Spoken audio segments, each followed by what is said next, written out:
Awesome. Hey, everyone. Today is episode number 5 of the AdQuick Madvertising Podcast.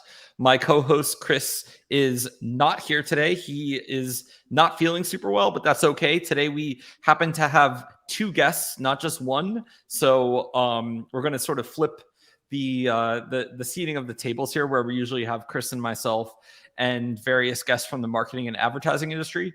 Today, we have Tyler Denk and Daniel Berk, who are part of the team over at Beehiiv. Beehiiv is one of the fastest, if not the fastest, growing email products for individuals and for businesses. We can get into more of it in their words, but I am personally a big fan of Beehiiv and of Substack. Those are my 2 favorite email platforms. They're probably going to kill me for even saying Substack, but I think there's a huge bull market in email and a big resurgence of owning your audiences, of owning your channels. And I think these guys have the experience and the product. And today I wanted to bring them on to talk about not just email, but also marketing and audience building more broadly, which is something that all of us that are listening to this do. So I'd love to intro both of our guests if they can give us a super quick, in their own words, of their history and also what they do at Beehiiv. Would be probably a cool intro if we want to start with Daniel, and then we can go to Tyler. For sure. Thanks, Adam. I am Daniel. I'm the business development lead at Beehiiv. I've been an entrepreneur and sales and marketing kind of lead builder for about 10 years. I started my own marketing agency back in 2014, 15, went kind of solopreneur, as it were. That led me to Spain. I lived in Madrid for a while, lived in China for a while, just doing client work, all remote before remote was cool. Came back to the States because Uncle Sam was knocking at my door and said, "Hey, you have some student debt." So I had to put my big boy pants on and start my career. So I was sales and marketing director in medical devices, manufacturing. So super random with an e-commerce side of that. So that kind of background led me ultimately to using social media, where I actually met Tyler on LinkedIn. So I'm a big fan of LinkedIn. I know it gets a lot of bad rep, but Tyler and I stayed connected for the last year or so while they were building at Beehiiv, and I officially joined the team in November of last year. So super excited. I think what we're building at Beehiiv is phenomenal, and we'll get into that a little bit more as we go on in the episode. Yeah, I'd say Dan is like a premier case study of how to leverage social media to get in front of different people, and eventually open up doors and have new opportunities. But my background, I joined Morning Brew back in 2017 as the second employee. There, I did everything from product engineering and growth. So I was the only engineer for about the first 16 months there. Built the website, the email newsletter template, the referral program, content management system, an ad management platform to manage all of the different placements of advertisements in the newsletters. Also ran growth for a while there. So managed $600,000 a month on different spend, building different funnels and pipelines, re-engagement campaigns, using data to leverage our audience to grow quicker. And then product, it was kind of just like tying it all together in some capacity. So understanding the growth components, understanding the tech components, what sales needed, what the content needed. And at the end of my time there, we just had a very robust, well-oiled machine that all worked between growth and engineering and product and sales and monetization. I left Morning Brew in 2020, just a few weeks coincidentally before their acquisition by Business Insider. Joined Google briefly for about 10 months, and built Beehiiv kind of on the side as a moonlight type project. Launched Beehiiv as a co-founder, one of 3 co-founders, in November of 2021. And I am currently the CEO of Beehiiv. Awesome. And so I know Beehiiv super well. For our listeners, they're super, they know what things like MailChimp and Marketo are. But how do you differentiate yourself, or if I am a marketer who hasn't heard of Beehiiv?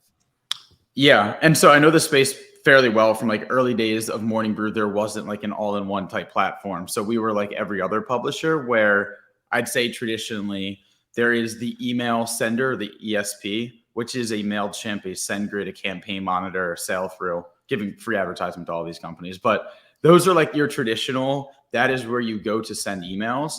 They range from e-commerce and marketing. So drag and drop components where you can create like a different sales and promotions for your email newsletters or emails. There's email newsletters, which are more content heavy, and you can do custom HTML. But ESPs in general are typically just for sending the email.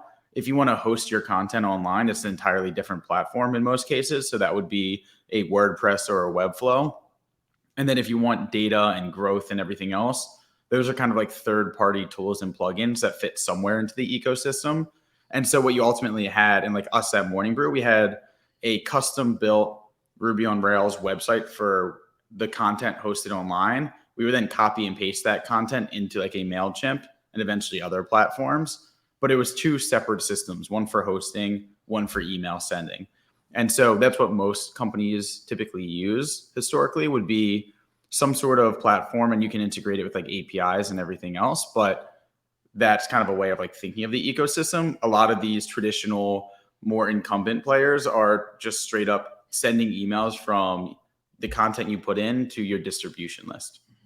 Yeah. And I think it's so smart what you guys are doing in particular, because for so long, these two things were divorced. And so I imagine the internet would actually look a lot different too if, WordPress had thought to do what you do from early days, because I think you're doing the things that are sort of realization of what blogging should have always been, because RSS never caught on, right? Like it was always going to be email as the sort of distribution channel that weathers the storms of, the changing tides of social media and changing tides of user preference, right? Like it always cracks me up when people are like, oh, back in the day, there was this narrative, oh, social media is killing email. And I'm like, wait, every social channel sends me 5 emails a day to try to get me to go back into their platform. I'm like, so this is hypocritical, right?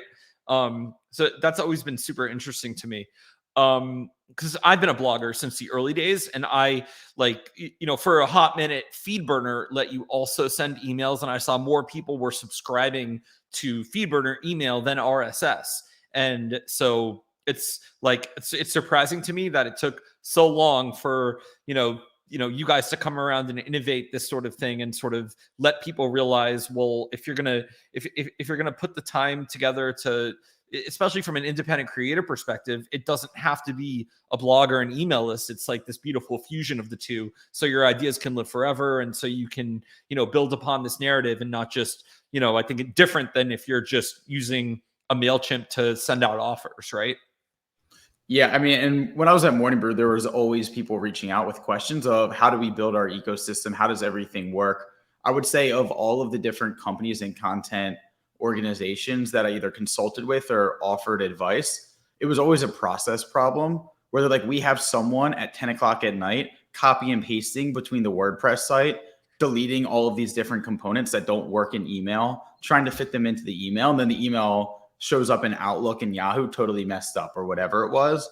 And so process is a big thing that I think is fairly underrated in the entire content creation ecosystem, where, I mean, we did the same thing at Morning Brew. I'd say the first year that I was there, I had a custom HTML template that the writers would copy and paste for an hour and a half every afternoon, the title into the H1, the content into the P tags. And it was a full hour and a half thing that the writers just like had to do if the email was going to go out properly. We realized pretty quickly when we were moving up into like a more legitimate media organization that you can't hire top-notch writers if you're going to tell them they're going to copy and paste for 2 hours a day. And so that was like a necessary build to create a content management system. But yeah, I think just streamlining processes and knowing that a lot of these content teams run pretty lean. And so time is such a valuable factor. If you can make things easier for the writers to have the output that they want, see the results that they want, whether it's growth, monetization, or just traction, that's kind of like the sweet spot that I think there's a lot of room to innovate. I think to add to that, Tyler's background and mine are interesting to compare, because as he was building Morning Brew, I was watching Morning Brew closely. I was an early subscriber, huge fan, and referred a bunch of people.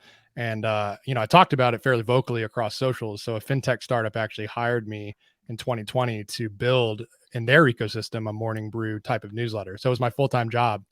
So I remember reaching out to Neil Fryman and saying, hey, what tech stack are you using to build your newsletter, your blog, your referral program?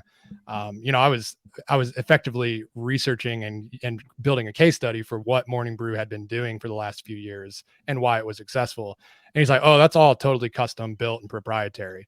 I was like, God dang it. So I had to go build with like 6 different pieces of technology what Morning Brew had effectively built in-house. And so then come 2021 November, I see Beehiiv, and it was like in its early stages of actually going public.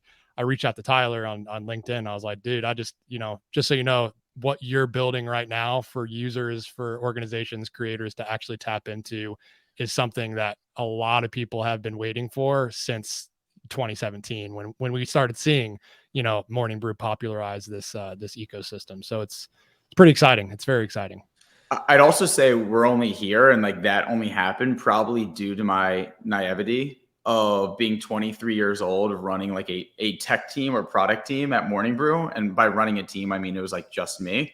And so the classic like build versus buy dilemma, I was too naive and maybe stubborn to go the buy route. We were also like, I think Morning Brew raised $750,000 from like friends and family. So not necessarily venture backed with like deep pockets. And so when we had a problem, for example, the writers copy and pasting into this static document for 2 hours a night, I wasn't like, what expensive software exists that we could then have our writers use? I was like, I'm a self-taught developer, like fairly scrappy. How can I spend 2 months building something that does exactly what Neil needs it to do? And that was like the real, I mean, it could have gone terribly wrong, but it also worked. It made more sense to me to say, I sit next to the content team all day. I hear every one of Neil's complaints and I know exactly how it should work. So I'd rather just have full control over going to a company and complaining to them, having them tell me it's on their Q4 roadmap of next year to maybe do that. And then we're kind of beholden to like their product releases. And so that was the real selling point to like building this, our own content management system. And the same could be said for our ad platform. Like there's plenty of like HubSpot, Salesforce type ad management platforms that we could have plugged into, but I sat next to the copywriting team too. And I knew exactly what intake they needed, what the output was in Google Docs, and how it needed to sync with our newsletter and everything else. And I just love the advantage of having your own tech team to sit next to the people using the product and build exactly what they need without being dependent on a third party. So I'd say like, I think more experienced product managers or engineers would have probably leveraged existing tools better.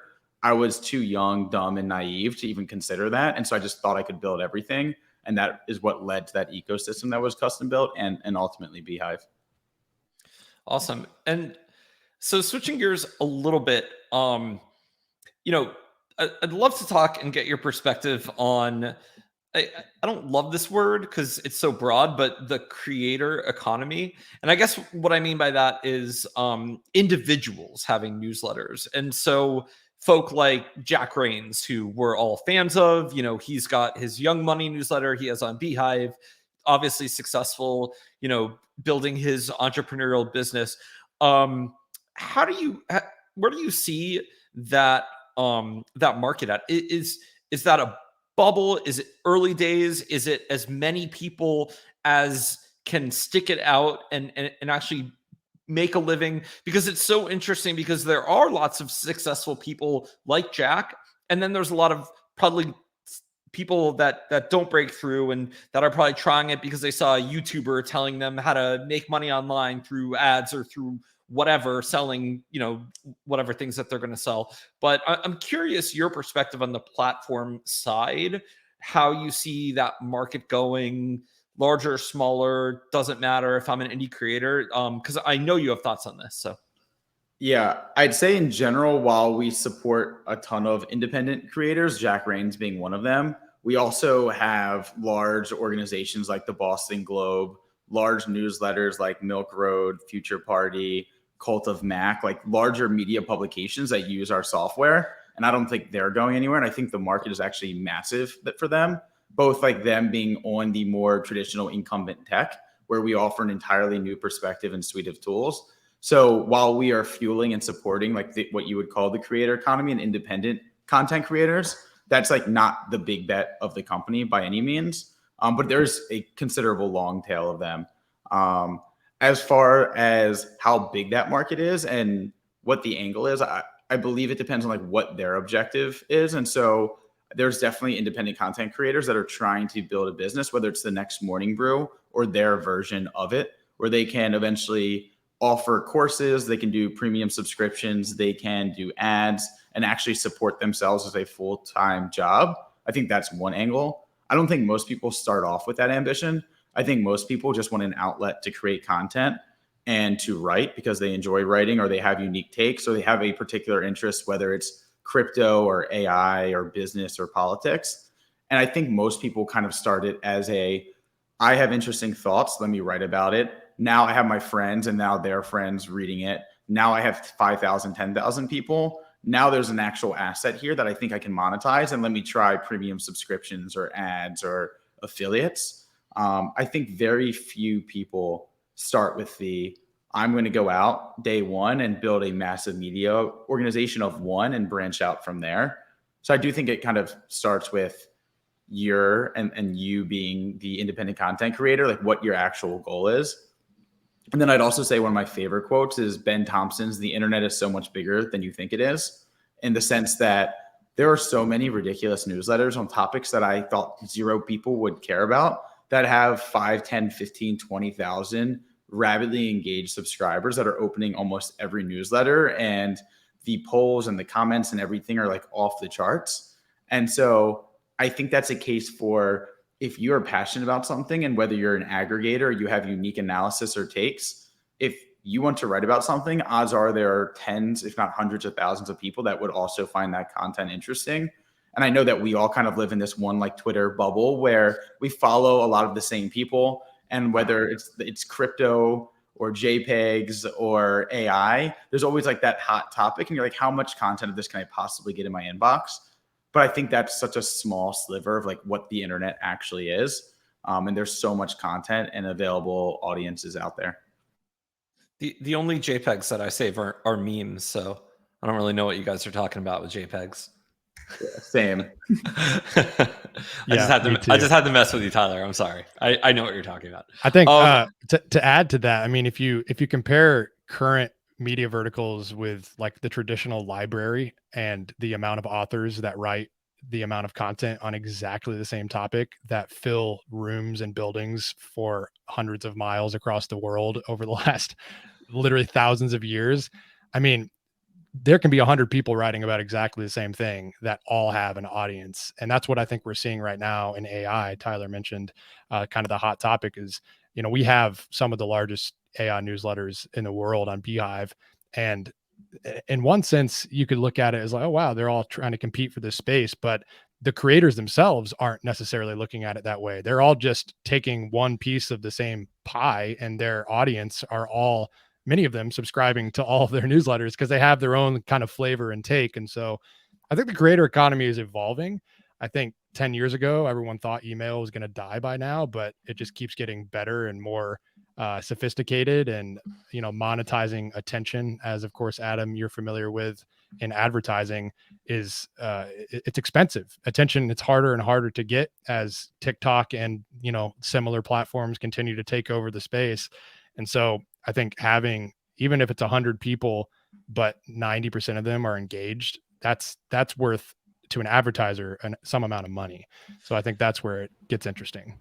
I'd also say real quick, there's definitely like a maturation curve of like the newsletter space. And speaking specifically in like the American market, like we're used to the Morning Brew, the Skim, the Hustle, Axios, all of these big newsletters that a lot of us have been reading and following for the past 5-10 years.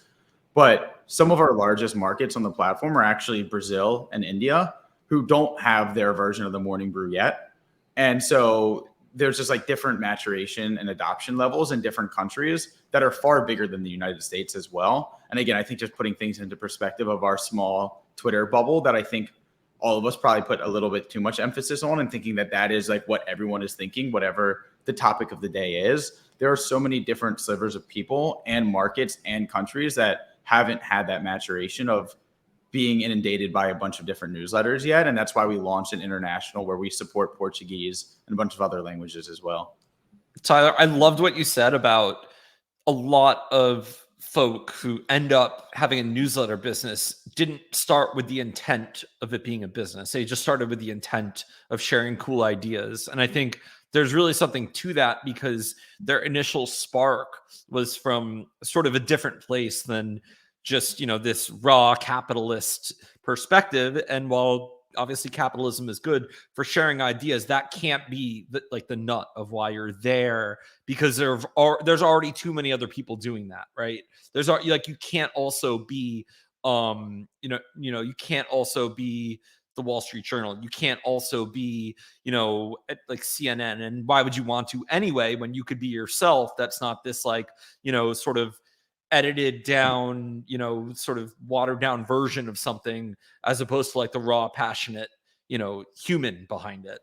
But with that said, you guys are kind of unique because you do have these larger publishing operations using you, and you also have indie creators that are trying to grow an audience, whether to have their ideas heard or monetize. What are maybe some of the learnings from the larger publications? Like, you were at Morning Brew, that a smaller publisher that was just looking to grow and increase, not even necessarily monetize, like what should they take away from like the really big success stories and like the organizations that have done well? Yeah. And I'd say it's also very intentional that we are going after these larger tentpole organizations, but also catering to the long tail of independent content creators.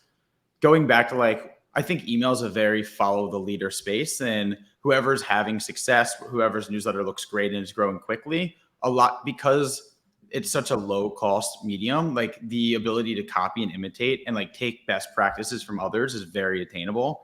And so going back to the Morning Brew days, when we were evaluating our ESP at the time, I think we were initially on MailChimp, then we moved to Campaign Monitor. And when we were trying to figure out where to go next, we just looked at the Skim and Axios because they were doing things that we wanted to do, whether it was advanced referral program, the ads, the format, dynamic content.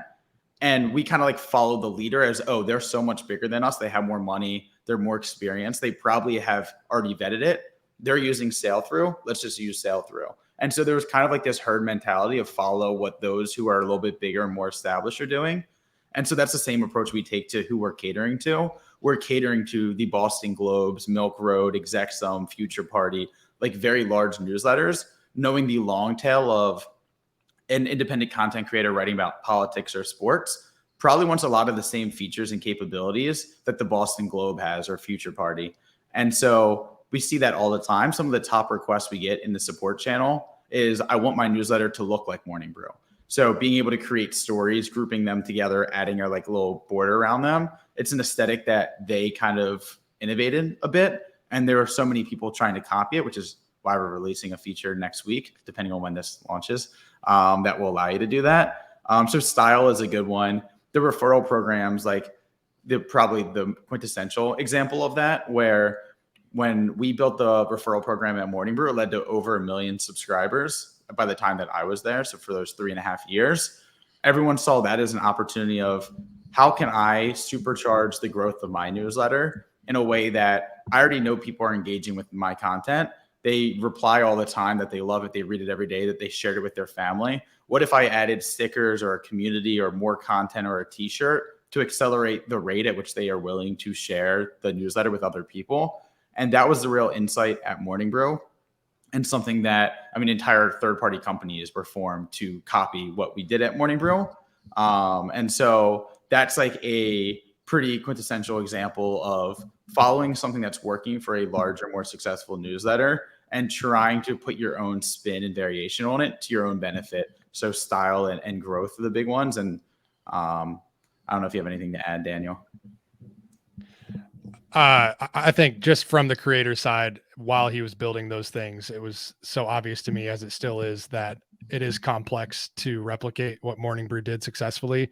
So just reiterating, Beehiiv is closing that gap. Not only is it complex, and not only are the systems where replicating it with different tech stacks become fragile, But it's expensive. I mean, to have 6 different pieces of software to do one thing where Beehiiv can replicate all of those and more is honestly just easier, especially when you think about onboarding teams.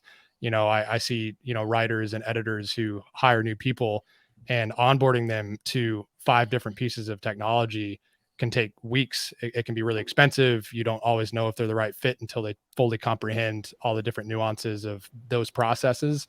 Whereas at Beehiiv, it's all under one umbrella, and you can onboard someone in a single day.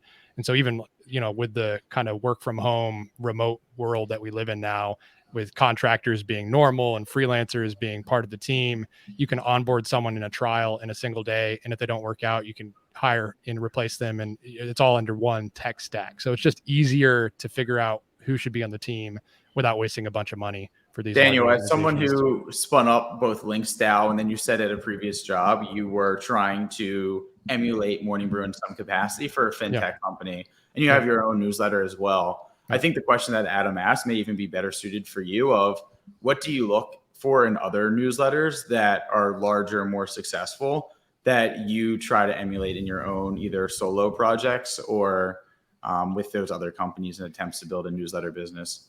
Yeah. So in my own newsletter right now, my next issue is going to start experimenting with it's a hypothesis I have. So we'll see if this is successful. But I think more and more people are trying to imitate the once a week long form newsletter content. But if you're anything like me, you subscribe to like 1,000 of those. And so the actual reality of reading through all of them every week is like 0%. So my newsletter, I'm actually going to start experimenting with being able to read in 30 to 60 seconds. So it goes back almost to the way emails started, which is like real quick, bite, actionable, open and be done. And so when I look at what do I want to emulate, I look at above the fold design. You open it, immediate brand recognition, whether it's logo, product placement, ad, brought to you by, whatever it is. And then can I read this? Can I scroll it really fast and comprehend sort of the main nuggets without spending my whole morning, extrapolating some of that different pieces of content? And I think that's a hypothesis of mine, but you look at the ways that Beehiiv makes it easy, obviously referral program, but referral programs don't work if you don't have people who love your content. And then you look at recommendations. Recommendations don't work if people don't love your content. Advertising doesn't work if people aren't paying attention to your content. And so it's all about the content. So my hypothesis moving forward is that people will have to actually slim down their pieces of content to be more easy to catch more attention in a shorter amount of time. And I think that'll make advertisers a lot happier as well. Sure. That you're actually leading into my next question. Because you guys definitely sit on both sides of the table in terms of reader and media product and sponsor, actually all 3 sides of the table. Since we have a lot of advertisers listening, do you want to share, like, I was going to ask both sides. If you're an advertiser, what are some of the things that you would want to look for when finding new newsletters to sponsor? And then if you also want to answer, if I'm a newsletter, whether I'm a professional one or an individual, what do you think I should do to pitch brands better? I'm asking you both sides of the table question because we have both sides listening, and I'd love for you to talk through that. Daniel, you probably have good opinions here. I do have opinions about everything. I think Tyler probably has more accurate opinions on this. I'll give my 2 cents and then I'll let Tyler answer probably more fully. But I think what Beehiiv is building right now in the ad space is probably more than anything what Morning Brew popularized in their entire content model, which is that advertising in a content vertical doesn't need to feel to the reader like an advertisement. Of course, we're all familiar with this. You open Morning Brew, it says presented by Fidelity or something like that. And then somewhere, sometimes even unrecognizably in the newsletter, you're being sold to by 1 to 5 different partners or sponsors. And obviously Neil and the team of writers at Morning Brew have kind of unlocked this secret key of how do we sell to readers who love our content without making them feel like they're not still reading our content.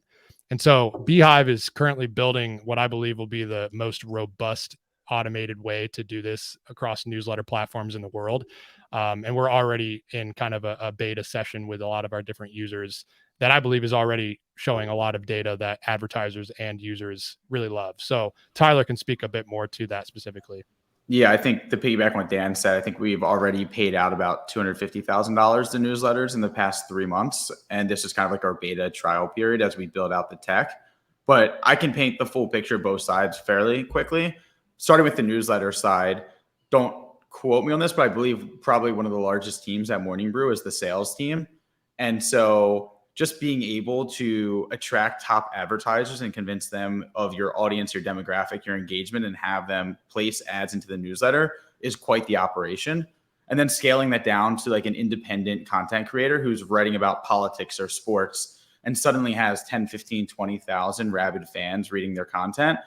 They got those 20,000 fans because they're amazing at writing about sports, not because they know how to sell brand deals to advertisers. And so now there's this dilemma from a business model perspective of they've actually, through incredible content, amassed a large and like sizable audience that's engaged. And I'd consider that an asset to have that many people's attention. And so do they go premium subscription, which we also offer and don't take a 10% cut? And if they think that their content is differentiated and niche enough to charge a premium subscription, they can offer that through Stripe, through our platform, no problem. What I think a lot of writers realize is you have to be very differentiated, very consistent, and very unique to be able to warrant a $10, $15, $20 a month premium subscription to a newsletter. And so the more attainable approach for a lot of these newsletters is going the business model of advertising, which is you have 10, 15,000 plus subscribers who are actively engaging. And you have a core demographic of people who are probably smart, interested in whether it's sports, politics, business, AI. It's targeted. And there are plenty of brands in that space that would love to get in front of those readers who are highly engaged. And so from the newsletter perspective, rather than diluting your time and attracting brand deals, creating a sales deck, doing surveys, doing the reporting and the invoicing, like again, that is the team that is probably largest at Morning Brew just to do those operations. What if you were to be able to focus on just creating more content and we could bring you top quality ad deals from the top advertisers in the world because they want to get in front of your audience, and it legitimizes your newsletter because you now have brands like BMW, Funrise, Apple at the top of your newsletter paying you to be there. And so that is like the pitch for newsletters, whether it's a media company or independent operator. The pitch for advertisers is, and I know this because when running growth at Morning Brew, one of our largest acquisition channels was purchasing ads in other newsletters. And so one, there's a research and discovery phase of what newsletters do I think would align with my audience. So first you have to define your audience, which would be for us at Morning Brew, 18 to 34-year-olds interested in business and finance, looking to advance their career, stay in the know.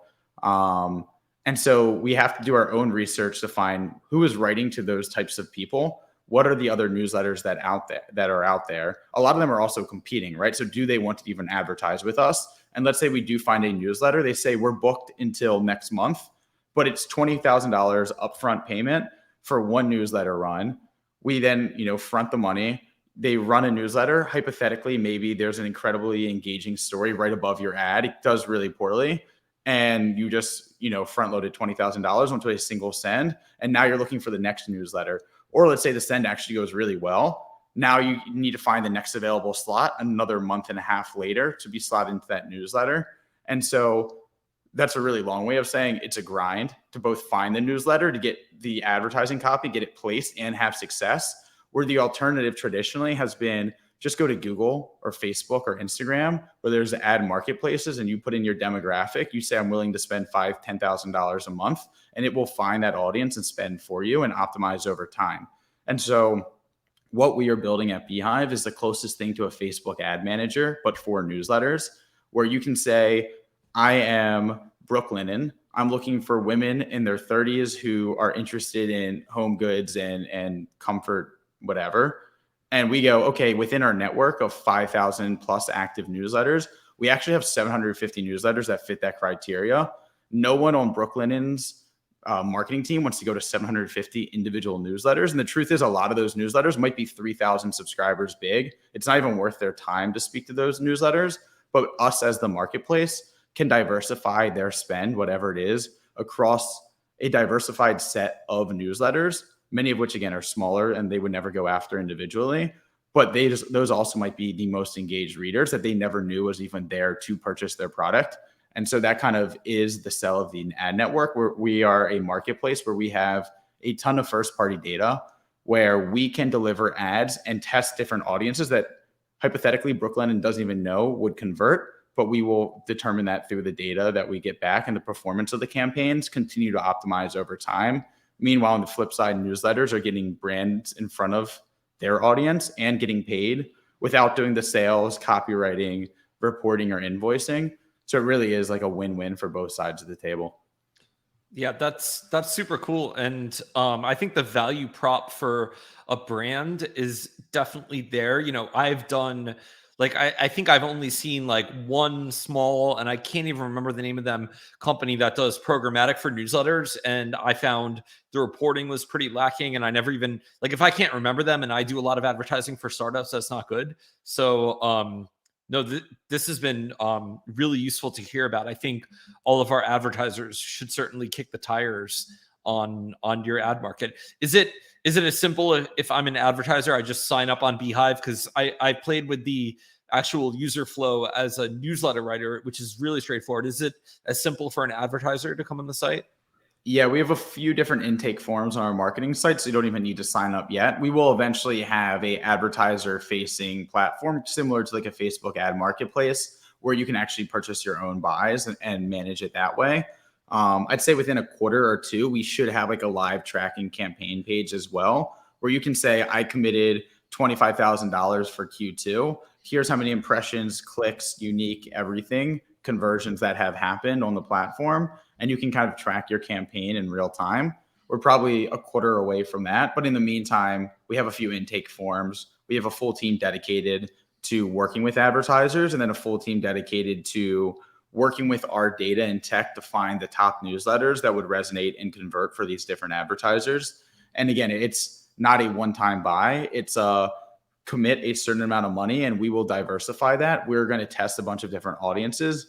The thing about like the email ad copy is also you can test the header, the images, the copy, the call to action, the buttons, like everything else as well. So there's a lot of variables within the ad placement itself, which differs from, I think, the banner copy that you typically see on like, old school banner ads, or the company that you were thinking of that does banner ads and newsletters.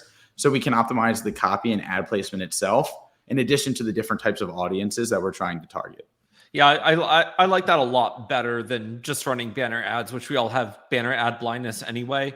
I like the idea of a sponsor having their ad written in the style and prose of that newsletter writer. Because when I'm opening a newsletter, I'll keep reading if it's still in that voice, and if it's clearly in an advertiser voice, it's a little bit more awkward. So I actually like, just to mention Jack again, we sponsored his newsletter, his Beehiiv newsletter, and he rewrote about us in his words, and with our permission, of course. But I thought that was really cool, because a newsletter, is at heart, whether you're an indie creator or a brand, you're a writer. And so I think if you're an advertiser, you're aligning with that newsletter, and you sort of, you don't have the same thing as having like an audio sponsorship where, you have Joe Rogan selling your product, but it is cool to have them talk about you if you're a brand willing to let them have a little bit of leeway and not micromanage them, right? Because you wouldn't want to do that either on the brand side. You wouldn't want to have them change their voice, right?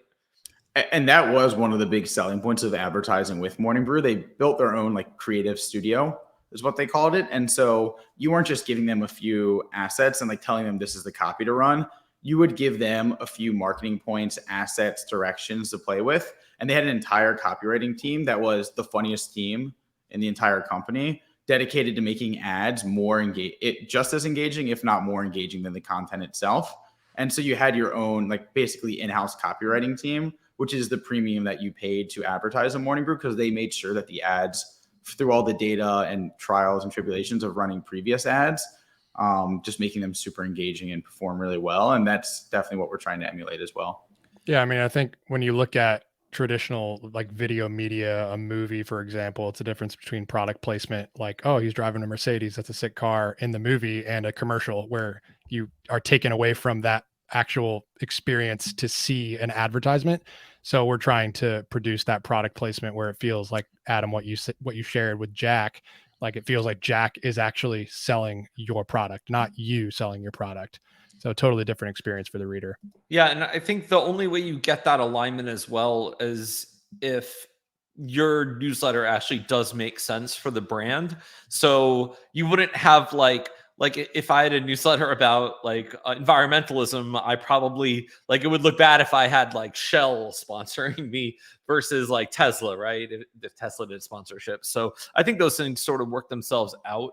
Um, you guys are kind of cool because you're doing both the large brand, the large media brands, and the independent creators. And I think a lot of the things you said about learnings of growth can definitely go in both directions. But I'm curious, how important are individuals as well to media brands, especially in the case of a newsletter, right? So we have people like Matt Levine at Bloomberg, who's a super important like iconoclast voice in finance.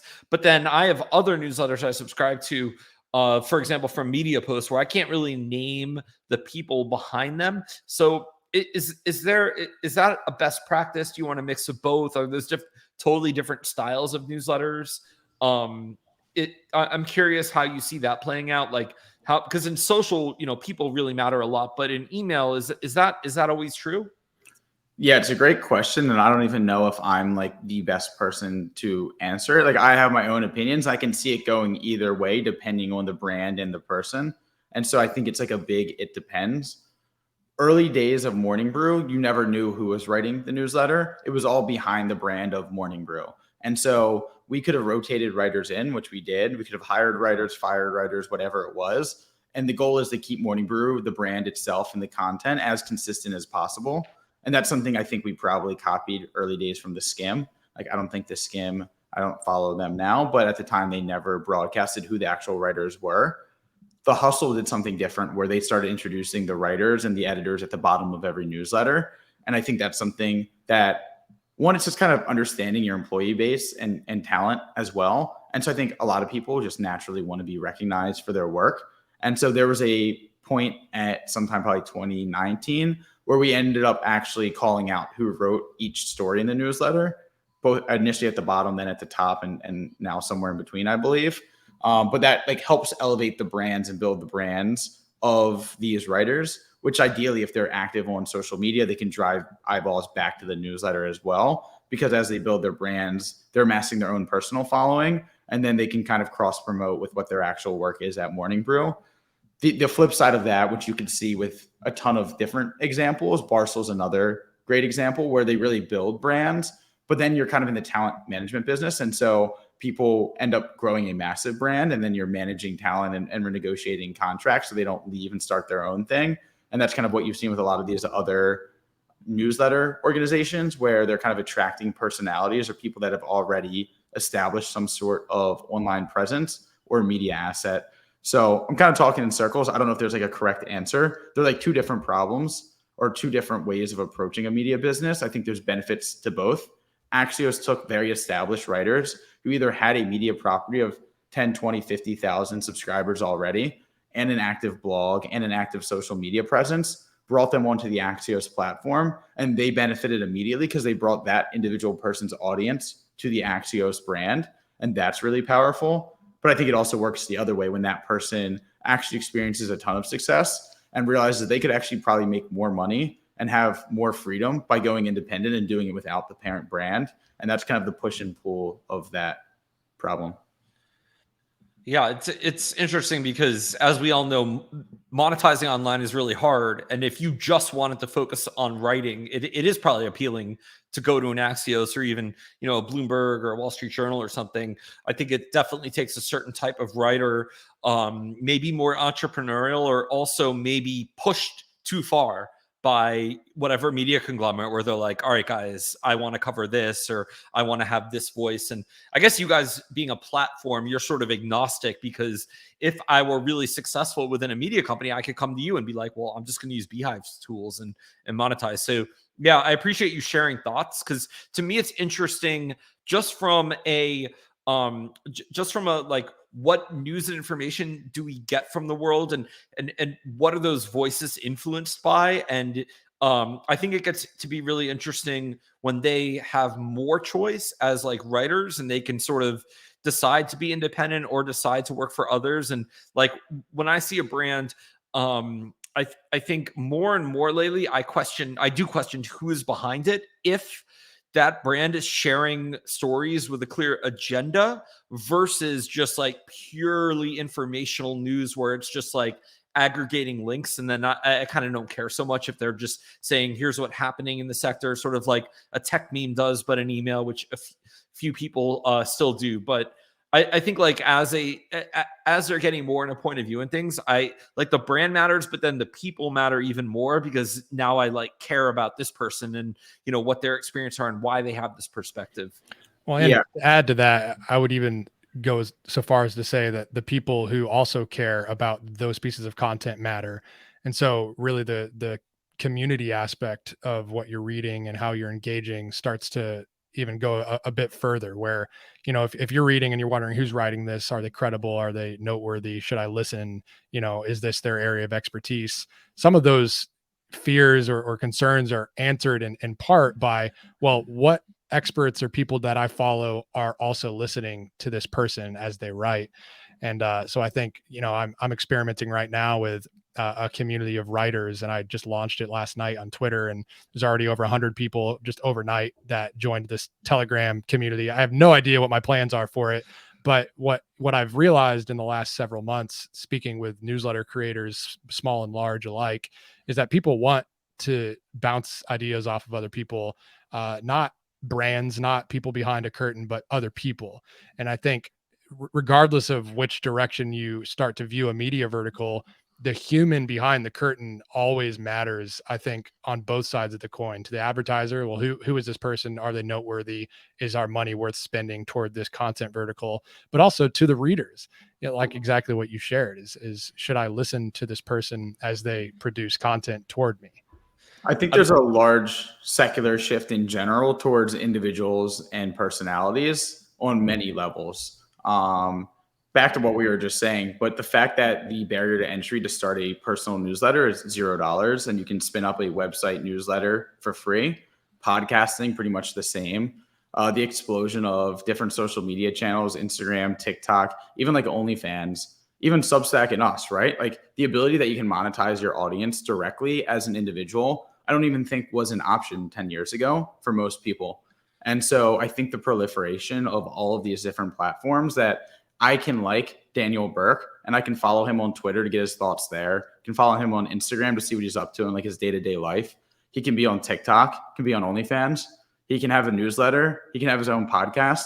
Like there's just so many different low barrier to entry platforms where you see different angles and sides of these personalities that you like them for either career purposes or entertainment purposes. And I do think that's becoming much more powerful than any individual brand in itself. I couldn't agree more. And I'm actually kind of, I'm a little sad it's taken us this long to wean off being purely an ad supported internet and start to support each other financially with subscription recurring revenue. You know, all of us have chosen to build products and work on the tech side, but I also have empathy for the people who, you know, they want to build a recurring subscription business, right? They want to have a niche media product for this topic that isn't big enough to get covered by, you know, traditional media. And that's sort of the beauty of what the internet has enabled people to do from a passion perspective. But I feel like only now we're getting closer to where that could be viable for an actual, you know, for your income, right? And have that move from passion to actual profession of what you do during the day. And that's like a very freeing thing for a lot of creative individuals. I only have one more question, and I have to ask it to be really annoying. What are your thoughts on GPT and AI from a product perspective and also from just your users perspective? Like, is every newsletter going to be AI and edited? Are you guys going to have AI suggestions in the product? Have you not thought about this? Anything you want to offer as relates to newsletters? I'll speak a little bit to it. I think AI is unlocking a lot of really exciting things in technology and just across the world as people start to innovate or continue to innovate a lot of I think world changing different tools. But I definitely think there's a really good argument on both sides where people can say, well, yeah, AI is going to replace jobs. This is the end of the world. Everyone freak out, set the building on fire type stuff. And I'm like, I mean, there's probably some jobs it's going to replace. I mean, that's just likely to me. I mean, there's no way around it. But I think it will further incentivize in the creator economy people who are unique and have that skill set to differentiate what they're saying and why they're saying it. I think AI in the creator economy is going to come into play in part as like an executive assistant in some ways. I mean, we saw, Microsoft just released I can't remember the name of it right now, but their whole suite of tools alongside like Word and, Excel and all this cool stuff where it's basically like Clippy 2.0, dating myself there. But it's this executive assistant as you create. And if you saw the video that Microsoft released, I mean, there are some aspects where it's creating for you, but it's still using you as a guide. It's using what you are doing, the meetings you're having, your voice and the interactions you're sharing with your colleagues and in an actual setting of business to create. I think we're still probably a bit away from it creating so completely without prompts that creators are fully replaced. I'm not saying it won't ever happen because, 100 years ago, planes weren't flying in the sky, but now they are. So like a lot happens, right? But I think those are my thoughts in short. Yeah, I think to start, it'll be more of like an assistant type thing where it aids and does things and organizes content in a way that humans just don't feel like doing.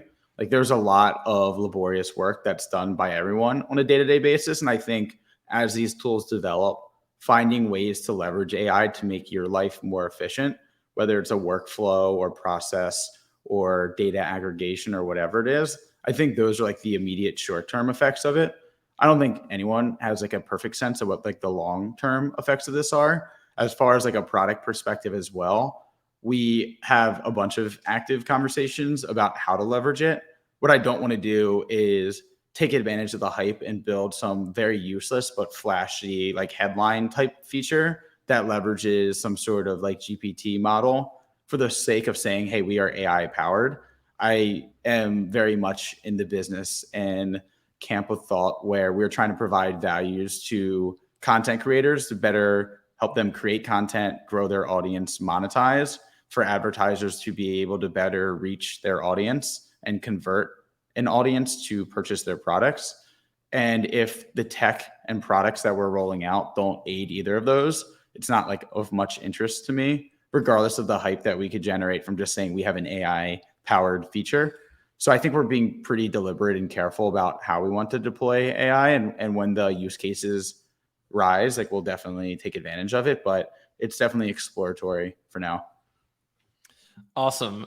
You guys you have an obvious product that could integrate GPT-3 or 4 in a way that would help people with writing. So I have to ask that question. I'm sure what would you as a user wish that GPT would do, or AI more broadly, to help you in your day-to-day with the newsletter? Actually, the one thing I think that would make sense is sometimes I write like 1,000-word newsletters. Like if it could write like a 3-bullet point description at the top that I could click and insert, that could be cool. I think like Axios does a good job of that, and they're like some others like CNN used to do that, put just the bullet points at the story. So if someone's busy, they can just read it. Because I'm not doing news stories. I write, longer thought pieces on philosophy, on marketing. Like if, the AI could like summarize it for someone in a sentence to just get it, that would be cool. I try and do that with subheads, and, I try and write like 3 or 4 tweets to share, what the newsletter is. So, if the AI could take my thoughts and condense it and not make it sound, like a robot, or we can infer, like the sort of padded phrases that it says. That would be a cool thing, because now I finished my job and it's making the promotion of it easier. Like, I'm not, as a writer, like, I have ego, or I wouldn't write, right? So now I'm not like bothered by it, because it's just adding an efficiency. So it's not trying to step in front of me and tell me how to use the language, right? Yeah, I think that kind of coincides with what Dan was talking about in general about his newsletter maybe being too long and not everyone having time. I would actually push back on that and say some of my favorite newsletters, time permitting, are the deeper analysis where I read them because I appreciate their perspective and point of view. Ben Thompson being like the primary example, where it's like very deep tech analysis and it takes like a good 7 to 8 minutes to read, right? But like that is why I pay for his newsletter, because he's very smart, has tons of experience, and I want to learn and understand how he thinks about things. And so if he were to summarize in 3 to 4 bullets, I don't think that I would get and extract the same amount of value that I do. But again, everyone has their own schedule and routine, and not everyone that Friday that the newsletter hits has enough time to read a 10-minute thought piece. So being able to do the best of both, where Dan or Ben Thompson, does the full 10-minute long read and analysis, but the TLDR at the top is summarized by some sort of AI, and it's like a 2-paragraph summary or 4 bullet points or whatever it is, I think could be like an additional value add. Yeah, or even AI gives me the teaser content, the 100 words for LinkedIn, right? Where it's not going to redraft what I said, but it's going to, help me market it on social in a really interesting way. Yeah, that is the most annoying, not the most annoying, but the thing that I write the product update emails every week, which are more time consuming than you think. It takes like probably 2 to 3 hours, depending on the different features we're highlighting. And then I'm finally done that. And I go, shit, I need to think of how I need to hype this up and summarize it for Twitter and for LinkedIn. And it's like I've already exhausted all my creativity in writing the posts, where that extra step of how do I get other people net new that aren't directly on this list excited as they're scrolling through LinkedIn and Twitter. And that's always like the smallest and quickest part, but the most exhausting because I do it last. So yeah, I think a pretty good application there. Yeah, or just have Daniel do it, as he's my proofreader, so he does. That's right. Yeah, no, I think there's a lot of really exciting use cases. I mean, I think the earliest versions of this is like, you've seen this in newsletters where it says it's going to take you this amount of time to read the newsletter. I mean, that's all like the very earliest signs of AI adaptation to newsletters. So I think we'll continue to see bits and pieces of that rolled out in this creator economy. But of course, in Beehiiv land, I think we'll just continue to kick the can until we come up with like a good strategy for what makes sense for our ecosystem. Yeah. Or the AI could come up with, you could do something else in this amount of time, or read the newsletter. Like, when they do, like, there's an asteroid that's like the size of 22 crocodiles. You've seen people do headlines that you could do. Yeah. You could, in only the time it takes you to walk to your mailbox, you could read this newsletter. It could come up with fun things. I don't know. We could just ask the AI to come up with what it would prefer to do for our platform and see what it. Oh, there's I can't remember who did this, but there's a Twitter thread right now, like ongoing mega thread of a guy that asked Chat GPT with GPT-4. He said, I have $100 and I need you to tell me exactly what to do with it to make, like, I don't know, some absurd amount of money, like a monetizable,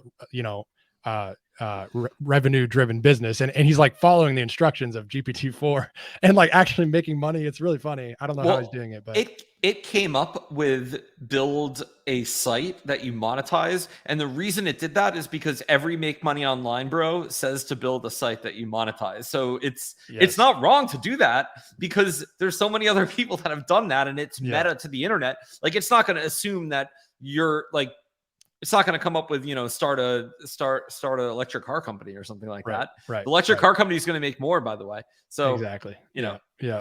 Well, this has been awesome, guys. I will put links to follow Daniel and Tyler on social media, as well as check out the Beehiiv website, whether you are a newsletter writer or media brand, or you're an advertiser.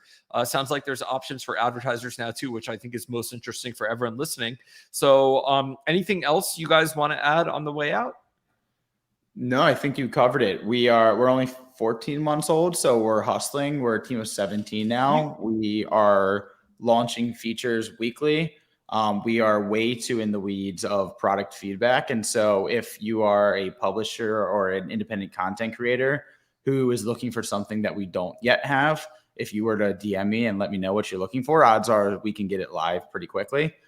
So that's my promise to potential new users and publishers. And then for advertisers, we really are trying to compete with Google and Facebook. That's like our big, broad, ambitious goal. And we're at 15 months in now. But being an early advertiser on a new platform typically has a ton of different advantages. And we are seeing a lot of success in our early campaign. So definitely reach out. Awesome. Tyler, we'll have to beta you for some AdQuick ads and give you feedback. I'm down. And maybe we can give you guys a billboard in Times Square. You guys can share something feisty on a billboard. We'll get a picture of it for you too. Be Dan's OnlyFans. Oh right. God, we're not promoting that. I have size 15 feet. This is all safe for work, guys. All right, thank you so much, and don't forget to subscribe, follow, and like the Madvertising Podcast so you don't miss future episodes. We will see you next week.